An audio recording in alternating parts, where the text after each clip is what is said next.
Yeah.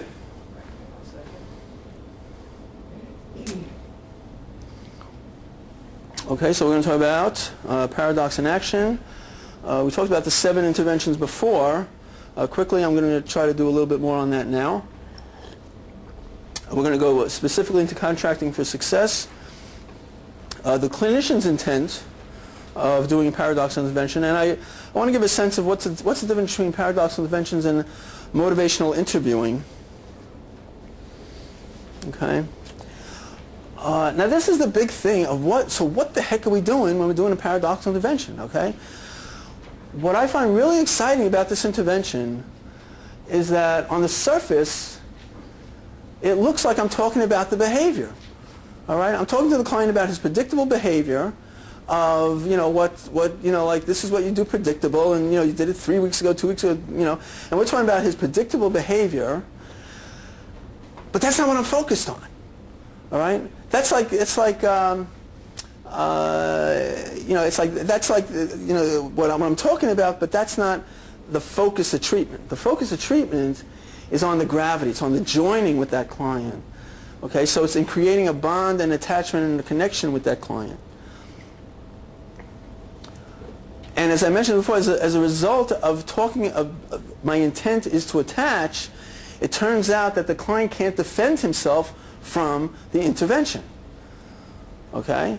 Which is kind of exciting because usually, like the difficulty with the treatment-resistant clients is they're always trying to figure out how to get around it, okay? So sometimes, I will get a client that will say to me, oh, I know what you're doing. I go, oh, all right, what am I doing? Well, you're using reverse psychology on me. You're telling me to do one thing, but you really want me to do the other.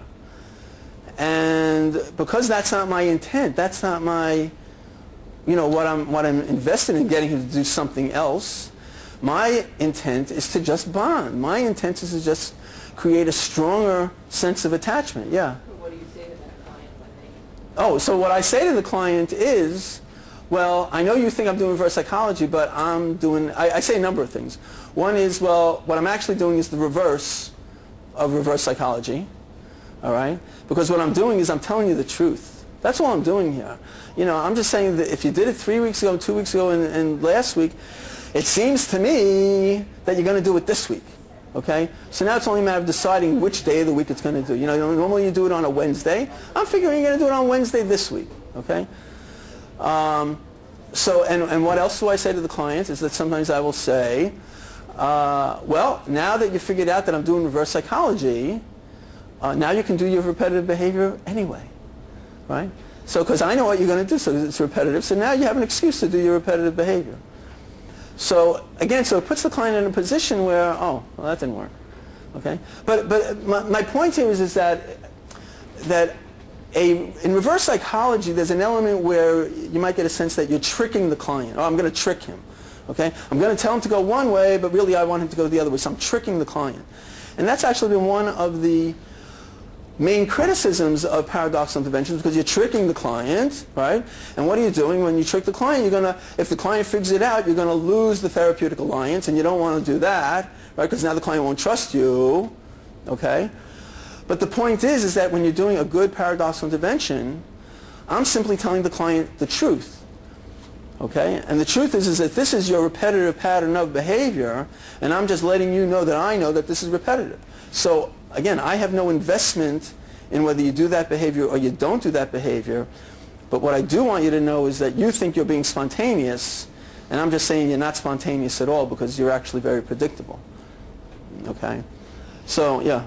So how do you respond when they come back in and they've actually, they didn't throw the book at the class, or, they didn't, they went to the party that they thought they were too anxious to go to, or, that kind of... Well, usually, I mean... When they come in and they do the thing that's the healthier behavior, it isn't what you or they predicted. Right. Well, to tell you the truth, I mean, again, I'm... it's strange to sound, my background, my background is in science, okay? I have my undergraduate degree is in environmental health science. And at some point I said, I can't do this. I can't stand behind a table doing, chemicals, right? But chemical reactions are very predictable. So what I'm saying is that when I do an intervention with a client, I literally assume that they're going to do their old behavior, all right? I mean, I'm not here, I have no investment, so I'm assuming that if you've thrown the book in class and get kicked out of class, I'm assuming you're going to do that again, okay? Because that's your pattern. So when the client comes back to me and says, I didn't do that behavior, there's a part of me that's, I'm as surprised as anybody. Wow, you really didn't do the behavior? Come on, you're kidding, right? You really, come on, you really got kicked out, but you're not telling me, right? No, I didn't get kicked out. Really? Wow, okay, all right. But again, because it's a pattern, right? Part of me says, well, and I'll tell the kid, all right, hey, I don't know. I thought for sure you were going to do the pattern. Now, I'll be honest. I thought for sure you didn't do the pattern. But, maybe you were having a bad week. Maybe you weren't feeling well. Maybe that was it. And you just didn't feel well and you didn't do it. But so I'm figuring for this coming week for sure, you're going to do the pattern. All right? So what I'm saying is that if it's a pattern, then yeah, you might have missed it. But it doesn't mean that, from the client's perspective, like, oh, now I didn't do the pattern, so now I'm just going to go back, right?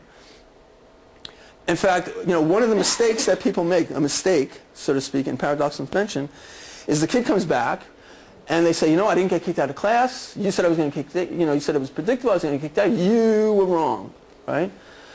And as clinicians, we want to encourage our client, right? We want to be helpful. And we say something like, hey, that's great. You see, you didn't get kicked out. See, I knew you could do it. I knew that you didn't have to get kicked out. That's great. Pat on the back. And what's the kid thinking? What the kid's thinking is, oh, this is what you wanted me to do. Ah, now I get it. Oh, so you wanted me not to get into trouble in class. You wanted me not to get kicked out. Now I'm going to go back and do what I want to do. Okay? So what I say, so I don't tell the kids, in my mind, I'm not invested in the behavior one way or the other. As you would think, I'm supposed to be invested in that, right? I'm not. Okay? Because I'm like, I look at myself as an astronomer, right? So, if you're looking up into space, and you're watching Mars, you would never say, you can't imagine an astronomer saying to a guy, to Mars, Mars, you're acting wrong. I don't like your orbit. You better change your orbit. It's, it's unacceptable, Mars. You really have to change that orbit now, okay? All right? You would never say that. An astronomer would never say that.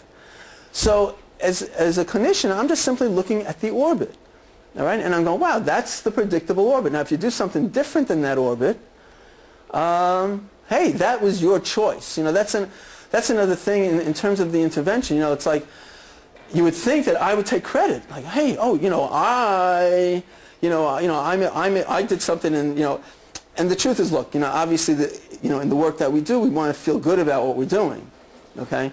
But again, if the client feels that you're taking the credit for their behavior, now they're going to want to show you that they're going to do their own behavior, okay? So what I really try to get across to the client is that when you've changed your behavior, that's something that you have chosen to do. Okay, now, and I always tell clients, I say, listen, you can go back and do the old behavior. You can throw the book on the floor. Hey, to tell you the truth, when you threw the book on the floor, then I knew you were going to come visit me in my office. Right? Now you're not throwing the book on the floor. You don't come to my office as much. I miss you. Okay? So I'm letting the client know that, you have choices. You can do something different. You can go back to the old behavior, but that's your choice. Okay? So in terms of working with that client, again, the intent is for me just to attach.